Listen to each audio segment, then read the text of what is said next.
क्या आपके पीछे भी एहतजाज हो रहा है? तहरीक इंसाफ के अरकान पार्लियामेंट सुप्रीम कोर्ट के बाहर जाना चाह रहे थे, पुलिस ने उनको रोका है। आप क्या कहेंगे इस एहतजाज पर? देखें ना, ये कौन सा एहतजाज है? पार्लियामेंट के अंदर बैठ के बात करें, लोगों को मतलब बिल्डिंग के सुप्रीम कोर्ट की बिल्डिंग के सामने जाके रोड बंद करके क्या प्रोटेस्ट करने हैं? जब आपके पास इतना बड़ा फोरम है, यहाँ बात करें ना।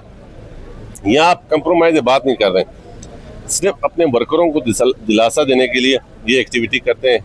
तो छोड़ें अंदर की बातें, बस ये जिन्होंने बनाया था वही अब इनको दर पे ख़त्म करने के। एक और सवाल उठाया जा रहा है, शेख वकास अकरम की सीट को करारदाद पे कहा गया कि वो 40 दिन गैर हाजिर रहे हैं।